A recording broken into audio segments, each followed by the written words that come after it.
ہر سال دنیا بھر میں تقریباً 80 لاکھ بچے لاپتہ ہو جاتے ہیں۔ اس نمبر کی سنگینی کو محسوس کریں۔ یہ سوئٹزرلینڈ کی پوری آبادی کے برابر ہر سال غائب یہ کہا جاتے ہیں۔ ایپسٹین فائلز، ہم سب نے خبریں دیکھی ہیں، ہم سب نے ہیڈ لائنز دیکھی ہیں ایپسٹین فائلز کے بارے میں۔ وہ جزیرہ، وہ پروازیں، پچھلے کئی ہفتوں سے پوری دنیا صرف ناموں کے پیچھے بھاگ رہی ہے۔ جہاز پر کون تھا؟ کیا فلاں سیاستدان اس میں شامل تھا؟ کیا فلاں شہزادہ اس میں شامل تھا؟ کیا فلاں سیلیبریٹی اس میں شامل تھا؟ میڈیا نے اسے ایک تماشا بنا دیا ہے، ایک گپ شپ۔ لیکن اس تمام شور اور ہنگامے میں ہم اس خوفناک خاموشی کو نظر انداز کر رہے ہیں جو ان صفحات میں چھپی ہوئی ہے۔ ہم یہ دیکھ رہے ہیں کہ کون ملوث ہے، لیکن ہم یہ دیکھنے سے انکاری ہیں کہ اصل میں ہو کیا رہا ہے۔ اگر آپ ان عدالتی دستاویزات کو پڑھیں، اگر آپ میں وہ سینہ چیر دینے والی گواہیاں پڑھنے کا حوصلہ ہے، تو آپ کو ایک بات فوراً سمجھ آ جائے گی۔ یہ صرف زیادتی یا ایبیوز نہیں تھی۔ زیادتی ہوس کا جرم ہے، زیادتی موقع پرستی کا جرم ہے، لیکن جو کچھ ان جزیروں پر ہوا، جو کچھ عالمی اشرافیہ یعنی گلوبل ایلیٹ کے تہخانوں میں ہوتا ہے، وہ ہوس نہیں ہے، وہ ایک رسم ہے، وہ ایک ریچول ہے۔ سوچیے اتنی باریک بینی کیوں؟ انسانی فضلے یعنی ہیومن ویسٹ کو کھانے کی شرط کیوں؟ غلاظت کے ساتھ یہ جنون کیوں؟ بچوں سے زیادتی کیوں؟ بچوں کو مارنے سے پہلے انہیں خوف کی آخری حد تک پہنچانے کا اہتمام کیوں؟ اگر آپ یہ سمجھتے ہیں کہ یہ ارب پتی، وہ لوگ جو دنیا کی پوری معیشت چلاتے ہیں، جو حکومتیں گراتے اور بناتے ہیں، یہ صرف پاگل یا نفسیاتی مریض ہیں، تو آپ بھی ابھی تک گہری نیند میں ہیں۔ پاگل پن اپنا سپلائی چین نہیں بناتا، دیوانگی کا کوئی منظم نیٹ ورک نہیں ہوتا۔ یہ ایک نظام ہے، ایک سسٹم ہے، ایک اسٹیبلشمنٹ ہے۔ اور آج رات میں وہ سوال اٹھانے جا رہا ہوں جو کوئی نیوز چینل، کوئی تجزیہ نگار اور کوئی سیاستدان پوچھنے کی جرت نہیں کرتا کہ کیوں یہ لوگ یہ سب کچھ کیوں کر رہے ہیں، کس لیے کر رہے ہیں، انہیں بچوں کی ضرورت کیوں ہے، انہیں اس غلاظت کی طلب کیوں ہے۔ اس کا جواب ہمیں ڈارک ویب کے اندھیروں سے نکال کر کوانٹم فزکس کی پیچیدگیوں تک اور آخر کار قرآن حکیم کی آیات تک لے جائے گا۔ آج ہم وہ ماسٹر لنک تلاش کریں گے جو ان سب کو جوڑتا ہے۔ اس رسم، اس ریچول کو سمجھنے کے لیے پہلے آپ کو سپلائی کو سمجھنا ہوگا۔ ہر فیکٹری کو خام مال یعنی را میٹیریل کی ضرورت ہوتی ہے، اور گلوبل ایلیٹس کی اس انڈسٹری کا خام مال ہیں بچے، کڈز۔ بین الاقوامی اداروں جیسے ICMEC اور یونیسیف کے مطابق ہر سال دنیا بھر میں تقریباً 80 لاکھ بچے لاپتہ ہو جاتے ہیں۔ اس نمبر کی سنگینی کو محسوس کریں۔ یہ سوئٹزرلینڈ کی پوری آبادی کے برابر ہر سال غائب یہ کہا جاتے ہیں۔ پولیس کہتی ہے گھر سے بھاگ جاتے ہیں، اغوا ہو جاتے ہیں، میڈیا کہتی ہے گھریلو جھگڑے، لیکن ڈیٹا کچھ اور ہی کہانی سنا رہا ہے۔ صرف امریکہ میں ہر سال تقریباً 5 لاکھ بچے غائب ہوتے ہیں، انڈیا میں 1 لاکھ سے زائد، اور پاکستان میں رپورٹڈ کیسز ہزاروں میں ہیں۔ لیکن جو یہاں رہتے ہیں وہ جانتے ہیں کہ حقیقت کتنی خوفناک ہے۔ ہمارے پاس اس کی تاریخ موجود ہے۔ دہائیوں پہلے پاکستان، بنگلہ دیش اور سوڈان سے 4 سے 7 سال کے ہزاروں بچے اغوا کر کے عرب ممالک بھیجے جاتے تھے۔ کس لیے؟ کیمل ریسنگ کے لیے، کیمل جوکنگ کے لیے۔ انہیں بھوکا رکھا جاتا تھا، انہیں خوراک نہیں دی جاتی تھی تاکہ ان کا وزن نہ بڑھے اور اونٹ تیزی سے بھاگ سکے۔ انسانوں کو پرزوں میں تبدیل کر دیا گیا۔ آپ کو لگتا ہے یہ سب رک گیا ہے؟ نہیں، صرف استعمال بدلا ہے۔ سپلائی چین پہلے سے زیادہ جدید اور شفاف ہو گئی ہے۔ یہ فائلز جو ہم دیکھ رہے ہیں، ایپسٹین، ڈی اور دیگر، یہ کوئی انفرادی واقعات نہیں، یہ صرف تقسیم کے مراکز ہیں، ڈسٹریبیوشن سینٹر ہیں۔ یہ وہ جگہ ہیں جہاں پروڈکٹ پہنچائی جاتی ہے۔ اور بات صرف بچوں کی نہیں ہے، بات انسانی جسم کی تجلیل کی ہے۔ کیا آپ نے دبئی پورٹا پوٹی کا نام سنا ہے؟ یہ نام ایک مذاق لگتا ہے، لیکن یہ مذاق نہیں ہے۔ پورٹا پوٹی کا مطلب ہے موبائل ٹوائلٹ، لیکن امرا کے حلقوں میں عرب شہزادوں اور یورپی عرب پتیوں کے بھاں یہ اصطلاح عورتوں کے لیے استعمال ہوتی ہے۔ تحقیقات کے مطابق بشمول BBC کی ورلڈ آف سیکرٹس، عورتوں کو ہزاروں ڈالر دے کر انسانی بیت الخلاء کے طور پر استعمال کیا جاتا ہے۔ انہیں انسانی فضلہ کھانے پر مجبور کیا جاتا ہے، ہیومن یورین پینے پر مجبور کیا جاتا ہے، وہ جانوروں سے بدتر سلوک سہتی ہیں۔ بی بی سی نے مونک نامی لڑکی کی موت کی تحقیق کی وجہ سے اس نیٹ ورک کا حصہ بنا۔ سوال یہ ہے، کیوں؟ ایک شخص جس کے پاس اربوں ڈالر ہیں، جو دنیا کی ہر نعمت خرید سکتا ہے، وہ اس غلاست کے لیے پیسے کیوں دے گا؟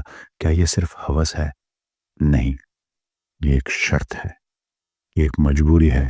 یہ سمجھنے کے لیے وہ ایسا کیوں کرتے ہیں، آپ کو ایک انسان کی طرح سوچنا بند کرنا ہوگا۔ اس سے پہلے کہ ہم میٹا فزکس کی طرف جائیں، اس جسمانی جال کو دیکھیں۔ وہ 80 لاکھ بچے کیسے غائب کرتے ہیں؟ وہ انہیں سڑک سے زبردستی نہیں اٹھاتے، انہوں نے آپ کو کمزور کرنے کے لیے ایک پورا نظام بنایا ہے۔ ان کا سب سے پہلے شکنجہ ہے اکنامک ٹریپ، معاشی شکنجہ۔ انہوں نے ایسی معیشت بنائی کہ ماں اور باپ دونوں گھر سے باہر نکلیں پر مجبور ہو گئے۔ گھر خالی ہے، محافظ غائب ہیں، بچہ غیر محفوظ ہے۔ دوسرا ہے ڈیجیٹل دستک، دا ڈیجیٹل پورٹل۔ پہلی دستک ڈیجیٹل ہوتی ہے، آپ کا بچہ اپنے بیڈ روم میں جسمانی طور پر محفوظ ہے، لیکن ذہنی طور پر وہ اغوا ہو چکا ہے۔ گیم میں کوئی انجان دوست، سوشل میڈیا پر کوئی مسیحا، وہ بچے کی ذہن سازی، گرومنگ کرتے ہیں، اسے آپ سے توڑتے ہیں اور پھر اسے باہر بلاتے ہیں۔ قانونی جال بچھایا گیا ہے، قوانین ایسے بنائے گئے ہیں کہ والدین کا اختیار کم ہو جائے۔ اگر آپ بچے کی تربیت کے لیے سختی کریں تو ریاست درمیان میں آ جاتی ہے۔ انہوں نے محافظ اور محفوظ کے درمیان قدرتی بندھن کاٹ دیا ہے، خاص کر یورپین کنٹریز میں۔ ایک بار جب بچہ باہر نکل آتا ہے تو لاجسٹکس سنبھال لیے جاتے ہیں۔ پاکستان میں جعلی بے فام، انڈیا میں جعلی برتھ سرٹیفکیٹ، یہ بچے بارڈرز پر مخصوص کھڑکیوں سے گزرتے ہیں۔ ایپسٹین فائلز نے ایک بات ثابت کر دی، اشرافیہ سرحدوں کو کنٹرول کرتی ہے، کسٹم ان کے جہاز چیک نہیں کرتا، پولیس ان کے جزیروں پر نہیں جاتی، یہ آپ کی گلی سے ان کے رسم تک ایک بے روک ٹوک راستہ ہے۔ اب ہم رخ موڑتے ہیں، ہمیں معلوم ہے کہ وہ کیا کر رہے ہیں، ہیومن ٹریفکنگ۔ ہمیں معلوم ہے کہ کیسے کر رہے ہیں، ایک اسٹیبلش سسٹم سے۔ اب سب سے اہم سوال ہے کہ کیوں؟ وہ یہ سب کیوں کر رہے ہیں؟ آج کا جدید سائنس اس کی سائنسی توجیہ مانگتا ہے، تو چلیے سائنس کی زبان میں بات کرتے ہیں۔ آئیے نیل ڈیگراس ٹائسن اور ڈائمینشنز کی فزکس کو دیکھتے ہیں۔ غور و فکر سیریز کی قسط نمبر 31 میں نے اسے تفصیل سے سمجھایا تھا، لیکن آج ہمیں گہرائی میں پھر جانا ہوگا۔ اس بات کو بالکل سادہ مثال سے سمجھیں۔ سائنس کو 1 منٹ کے لیے سائٹ پر رکھیں اور اپنے سامنے کاغذ کا ایک صفحہ رکھیں۔ فرض کریں یہ کاغذ ایک پوری دنیا ہے اور اس کاغذ پر ہم نے پینسل سے کچھ لوگ بنا دیے ہیں، کارٹون بنا دیے ہیں۔ اب ان کاغذ کے لوگوں کی زندگی کیسی ہے؟ وہ کاغذ پر دائیں بائیں جا سکتے ہیں، آگے اور پیچھے جا سکتے ہیں، لیکن وہ اوپر نیچے نہیں جا سکتے، نہ دیکھ سکتے ہیں، کیونکہ ان کی دنیا فلیٹ ہے، چپٹی ہے۔ ان کے لیے اوپر نام کی کوئی چیز نہیں ہے، نہ نیچے۔ اب یہاں آپ کا جادو شروع ہوتا ہے۔ آپ ایک انسان ہیں، آپ اس کاغذ کے اوپر کھڑے ہیں، آپ اوپر سے دیکھ رہے ہیں کہ کاغذ پر کون کہاں چھپا بیٹھا ہے۔ آپ انہیں دیکھ سکتے ہیں، لیکن وہ آپ کو نہیں دیکھ سکتے۔ کیوں؟ کیونکہ وہ اوپر دیکھ ہی نہیں سکتے، آپ ان کے لیے بالکل غائب ہیں۔ اگر اس کاغذ کے آدمی نے اپنے آپ کو ایک گول دائرے میں بند کر لیا ہے تو اس کا ساتھی اسے نہیں دیکھ سکتا، کیونکہ دیوار بیچ میں آ گئی ہے۔ لیکن آپ اوپر سے دیکھ رہے ہیں، آپ کو دیوار توڑنے کی ضرورت نہیں ہے۔ آپ اوپر سے جھانک کر دیکھ سکتے ہیں کہ وہ گھر میں کیا کر رہا ہے، اس کے پیٹ میں کیا ہے۔ آپ کے لیے کوئی پردہ نہیں ہے۔ سب سے اہم بات، اگر آپ اپنی انگلی اس کاغذ پر رکھ دیں تو کاغذ کے لوگوں کو کیا نظر آئے گا؟ انہیں آپ کا پورا ہاتھ نظر آئے گا، انہیں صرف ایک چھوٹا سا گول نشان نظر آئے گا۔ انہیں آپ کا پورا ہاتھ نظر نہیں آئے گا، انہیں صرف ایک چھوٹا سا نشان نظر آئے گا جو اچانک ہوا میں ظاہر ہوا۔ جب آپ انگلی اٹھا لیں گے وہ نشان غائب ہو جائے گا۔ وہ چیخیں گے، دیکھو جادو ہو گیا، کوئی چیز آئی اور غائب ہو گئی، حالانکہ آپ نے کوئی جادو نہیں کیا، آپ نے صرف اپنا ہاتھ ہلایا ہے۔ سائنس یہی کہتی ہے کہ جو مخلوق ہم سے اونچی ہے، یعنی 4 ڈائمینشن بینگ ہے، ہم 3 ڈائمینشن بینگ ہے، وہ ہمارے ساتھ یہی کر رہی ہے۔ وہ ہمیں دیکھ سکتے ہیں، ہم انہیں نہیں دیکھ سکتے۔ وہ بند کمروں میں داخل ہو سکتے ہیں، ہم نہیں۔ وہ اچانک ظاہر اور غائب ہو سکتے ہیں، جو ہمیں جادو لگتا ہے، مگر ان کے لیے یہ عام سی حرکت ہے۔ اور بالکل یہی بات قرآن کریم نے جنات کے بارے میں بتائی ہے۔ سائنس کہتی ہے کہ اگر کوئی فورتھ ڈائمینشنل مخلوق وجود رکھتی ہے تو اس کے پاس ہمارے اوپر یہی طاقت ہو سکتی ہے، وہ ہمیں وہاں سے دیکھ سکے گی جہاں سے ہم انہیں نہیں دیکھ سکتے، وہ دیواروں کے آر پار جا سکیں گے، دیکھ سکیں گے، وہ اپنی مرضی سے ظاہر اور غائب ہو سکیں گے۔ اب سائنس کی کتاب بند کریں اور قرآن کریم کھولیں۔ اللہ رب العزت جن شیاطین کے بارے میں فرماتے ہیں سورہ اعراف کی آیت نمبر 27 میں، بلا شبہ وہ اور اس کا قبیلہ یعنی جنات تمہیں وہاں سے دیکھتے ہیں جہاں سے تم انہیں نہیں دیکھ سکتے۔ کیا آپ کو مماثلت سملیرٹی نظر آئی؟ سائنس انہیں ہائر ڈائمینشنل بینگز یا فورتھ ڈائمینشن بینگز کہتی ہے، اسلام انہیں جنات کہتا ہے۔ خصوصیات بالکل ایک جیسی ہے، ہم 3D دنیا میں قید ہیں، وہ غیب یعنی فورتھ ڈائمینشن میں ہیں، وہ یہاں ہیں، دیکھ رہے ہیں، لیکن خوفناک سوال یہ ہے کیا ہم ان سے بات کر سکتے ہیں، رابطہ کر سکتے ہیں؟ کیا ایک انسان چوتھی ڈائمینشن کی مخلوق سے طاقت حاصل کر سکتا ہے، کوئی فائدہ حاصل کر سکتا ہے؟ کیا کاغذ پر بنا ہوا کارٹون اوپر کھڑے انسان سے بات کر سکتا ہے؟ سائنس ابھی تک اس دروازے کو ڈھونڈ رہی ہے، لیکن قرآن کریم نے ہمیں بتا دیا ہے کہ وہ دروازہ موجود ہے اور کھلتا بھی ہے۔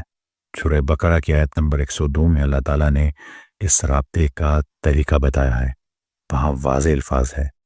سورہ بقرہ کی آیت 102 کو اگر آپ غور سے پڑھیں تو آیت نہیں بلکہ ایک چارٹ شیٹ ہے، یہ ہمیں بتاتی ہے کہ یہ کالا دھندا شروع کیسے ہوا۔ اس آیت میں اللہ نے اس معاہدے یعنی اس کنٹریکٹ کی 3 خطرناک شرائط کھول کر رکھتی ہیں۔ پہلی بات، ان کا استاد کون تھا؟ قرآن کریم کہتا ہے شیاطین نے کفر کیا، وہ لوگوں کو جادو سکھاتے تھے، یعنی یہ علم انسان کا اپنا نہیں ہے، یہ امپورٹڈ نالج ہے، یہ ٹیکنالوجی چوتھی یعنی فورتھ ڈائمینشن شیاطین نے انسانوں کو ٹرانسفر کی ہے۔ دوسری بات، نصاب سلیبس کیا تھا؟ غور کیجیے، جب انہوں نے یہ علم سیکھا تو سب سے پہلے وار کس پر کیا؟ قرآن کریم کہتا ہے وہ ان سے ایسا علم سیکھتے تھے جس سے میاں اور بیوی میں جدائی ڈال دی۔ یہ بہت گہرا پوائنٹ ہے۔ شیطان کا سب سے بڑا ٹارگٹ بینک نہیں ہے، اسمبلی نہیں ہے، اس کا ٹارگٹ گھر ہے۔ تیسری بات، قیمت کیا ہے؟ اس علم کو حاصل کرنے کی فیس ڈالر نہیں ہے۔ آیت کے آخر میں فیصلہ سنا دیا گیا۔ وہ جانتے تھے کہ جس نے یہ سودا خریدا آخرت میں اس کا کوئی حصہ نہیں، یعنی وہ ڈیل ہے جو آج کی اشرافیہ نے کی ہے، انہوں نے اپنی روح بیچ دی ہے تاکہ دنیا میں چند دن کی طاقت حاصل کر سکیں۔ اب ذرا سورہ جن کی آیت نمبر 6 پر آئیں۔ یہ آیت اس پورے سسٹم کی بنیاد کو ہلا کر رکھ دیتی ہے۔ اس میں اللہ تعالیٰ نے ایک بہت عجیب اور خوفناک منظر دکھایا ہے۔ اس آیت میں 3 باتیں بالکل صاف بتائی گئی ہیں۔ پہلی بات، رابطہ ممکن ہے 4 ڈائمینشن بینگ سے۔ قرآن کے الفاظ ہیں کہ رجال من الانس بالرجال من الجن، انسان کے مرد اور جنات کے مردوں کے ساتھ۔ یہ آیت اس بات کا حتمی ثبوت ہے، الٹیمیٹ پروف ہے کہ 2 الگ دنیایں کا ملنا ممکن ہے۔ 3D کا انسان 4 ڈائمینشن کے جن سے کمیونیکیٹ کر سکتا ہے، یہ کوئی افسانہ نہیں، یہ حقیقت ہے۔ غور کریے، جن انسان کے پاس نہیں آیا، انسان چل کے جن کے پاس گیا ہے۔ لفظ ہے یعوذون، وہ پناہ مانگتے تھے۔ جیسے آج یہ عالمی ایلیٹ، یہ حکمران، یہ دولت مند لوگ خود ان اندھیری طاقتوں کے پاس جاتے ہیں تاکہ اپنی کرسی بچا سکیں، تاکہ مزید پاور حاصل کر سکیں۔ یہ وہ دروازے کھولتے ہیں جو ان کو اندھیری گلیوں میں لے جاتے ہیں۔ جب انہوں نے ان شیاطین سے ڈیل کی تو بدلے میں انہیں کیا ملا؟ سکون، بادشاہت؟ نہیں، اللہ تعالیٰ فرماتے ہیں تو انہوں نے ان کی سرکشی اور بڑھا دیا۔ یہی وہ دھوکہ ہے۔ یہ لوگ سمجھتے ہیں کہ بچوں کی قربانی دے کر غلاظت کھا کر انہیں طاقت مل رہی ہے، لیکن حقیقت میں وہ صرف اپنی تباہی، اپنی رہک، خوف اور پاگل پن میں اضافہ کر رہے ہیں۔ وہ ان شیاطین کے غلام بن چکے ہیں اور انہیں خبر بھی نہیں۔ یہی وہ ڈیل ہے جو آج کی اشرافیہ اور ان کی اندھیری قوتوں کے درمیان ہو رہی ہے۔ یہ آیات تصدیق کرتی ہیں کہ انسان جنات سے پناہ اور طاقت مانگ سکتے ہیں۔ ان کا ایک طریقہ کار ہے، وہ دروازہ کھولنے کی ایک ٹیکنالوجی ہے، اور اس ٹیکنالوجی کا نام جادو ہے، یعنی میجک، جو 4 ڈائمینشن سے کمیونیکیٹ کرنے کے لیے یوز ہوتی ہے۔ لیکن سوال یہ ہے کہ جادو کو رسومات اور غلاظت کی ضرورت کیوں ہے؟ یہ وہ موڑ ہے جو دنیا کو دیکھنے کا آپ کا نظریہ بدل دے گا۔ آپ تو مختلف فریکوینسیز کو کیسے جوڑتے ہیں؟ 4 ڈائمینشن یعنی جنات ہم سے مختلف فریکوینسی پر کام کرتی ہیں۔ اسلام میں ہمیں طہارت یعنی پاکی سکھائی گئی ہے. وضو، غسل، حلال رزق، نماز، یہ چیزیں آپ کی فریکوینسی کو بلند کرتی ہیں، ریز کرتی ہیں. یہ نور کی فریکوینسی ہے. تو منطق یعنی لاجک کیا کہتی ہے؟ اگر آپ کو جنات میں سب سے نچلے درجے یعنی شیاطین اور ابلیس سے رابطہ کرنا ہو تو آپ کو کیا کرنا ہوگا؟ آپ کو بالکل الٹ کرنا ہوگا. آپ کو اپنی فریکوینسی کو الٹا یعنی انورٹ کرنا ہوگا. اپنی انسانی روح کی وائبریشن کو شیطانی سطح تک گرانے کے لیے آپ کو نجاست، خلاصت، انتہائی ناپاکی اختیار کرنی ہوگی. فضلہ کھانا ہوگا. یہ کوئی جنسی تسکین نہیں ہے، یہ انسانی روح کو مسخ کرنے کی رسم ہے تاکہ وہ شیاطین کے ساتھ جڑ سکے. بچوں پر تشدد، خوف اور دہشت کے وقت جسم سے نکلنے والے کیمیکلز جیسے ایڈرینوکروم، یہ وہ انرجی ہے جس پر یہ مخلوق کام کرتی ہے. بچوں کی قربانی، معصوم خون بہانا، یہ نیا نہیں ہے. ہزاروں سال پہلے کارتج میں اشرافیہ اپنے بچوں کو بال کے نام پر قربان کرتے تھے. وہ جنگیں جیتنے اور طاقت حاصل کرنے کے لیے بچوں کو زندہ جلاتے تھے. قرآن کریم میں اس کا ذکر ہے کہ کیا تم بال کو پکارتے ہو اور بہترین تخلیق کرنے والے کو چھوڑ دیتے ہو؟ سورہ صفات کی آیت نمبر 125. بال کا مجسمہ چلا گیا مگر رسم باقی ہے. ایپسٹین کا جزیرہ دراصل بال کا مندر تھا. یہ سب دراصل نجاست کی محفل تھی. وہ یہ مکروہ کام کرنے پر مجبور ہیں. یہ ان کی مجبوری ہے کیونکہ یہ واحد طریقہ ہے جس سے ان کا رابطہ فورتھ ڈائمنشن میں بیٹھے ان کے آقاؤں سے قائم رہتا ہے. اگر وہ غلاظت چھوڑ دیں تو وہ طاقت کھو دیں گے. آپ کو لگتا ہے یہ سازشی تھیوری ہے؟ روس کے صدر کو سنیں. ولادیمیر پوٹن نے اپنے خطاب میں مغربی اشرافیہ کو سیٹینک یعنی شیطانی کہا.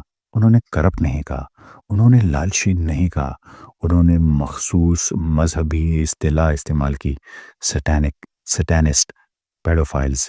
انہوں نے کہا کہ یہ لوگ خاندان کو توڑ رہے ہیں، جنس کو مٹا رہے ہیں اور تباہی کو معمول بنا رہے ہیں. ایک عالمی لیڈر یہ الفاظ کیوں استعمال کرے گا؟ کیونکہ وہ جانتا ہے کہ پردے کے پیچھے جو لوگ دنیا چلا رہے ہیں وہ صرف سیاستدان نہیں، وہ ایک تاریک مذہب کے پجاری ہیں. آئیے اب اس خوفناک پہیلی کا آخری ٹکڑا جوڑتے ہیں. یہ بگڑی ہوئی کڑیاں نہیں ہیں، یہ ایک زنجیر ہے. یہ دا ماسٹر لنک ہے. یہ ایپسٹین فائلز، یہ محض کاغذ کے ٹکڑے نہیں، یہ اس کالی دنیا کا رجسٹر ہے، لاگ بک ہیں جن پر ان کی گناہوں کی گواہی درج ہے. وہ 80 لاکھ بچے، وہ محض اعداد و شمار نہیں، وہ اسی شیطانی بھٹی کا ایندھن ہے، فیول ہے، وہ خام مال ہے جنہیں جلا کر یہ سسٹم چل رہا ہے. وہ غلاظت اور گندگی، وہ کسی کی ذاتی پسند نہیں، وہ فریکوینسی ہے، وہ واحد طریقہ ہے جس کے ذریعے انسان اپنے مقام سے گر کر شیطان سے ہاتھ ملاتا ہے. اور وہ فورتھ ڈائمنشن بینگ، وہ اس سارے تماشے کے خریدار ہیں، اینڈ یوزر ہیں. وہ کا اکاؤ کی طرح اندھیرے میں بیٹھ کر وصولی کر رہے ہیں. یہ جب ایک عام آدمی دیوار پر لگے لاپتہ بچے کے پوسٹر کو دیکھتا ہے تو اسے ایک المیہ ٹریجڈی نظر آتی ہے. لیکن جب میں اس پوسٹر کو دیکھتا ہوں تو مجھے ایک سودا، ایک ٹرانزیکشن نظر آتا ہے. یہ عالمی اشرافیہ، یہ بڑے بینکرز، یہ میڈیا ٹائکونز، یہ طاقتور سیاستدان، انہوں نے اقتدار کی کرسی خریدنے کے لیے ڈالر استعمال نہیں کیے.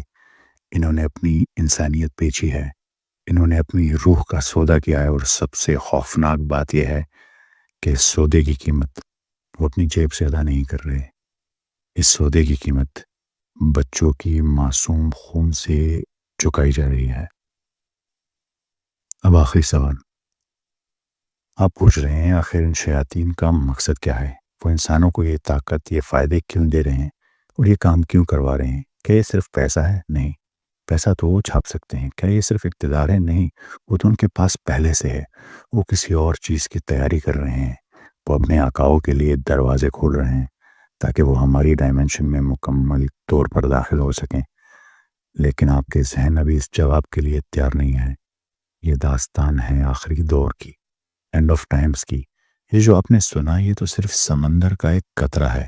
اصلی طوفان تو میری آنے والی سیریز میں آئے گا جس میں میں پوری کہانی کھول کر رکھ دوں گا. مگر فی الحال ہمیں یہاں رکنا ہوگا. جب آپ کا ذہن تیار ہوگا، وہ جو ابھی تیار نہیں ہے، تو میں اپنی اگلی سیریز تب لانچ کروں گا انشاءاللہ، اور میرا وعدہ ہے وہ آپ کے پیروں تلے سے زمین نکال دے گی۔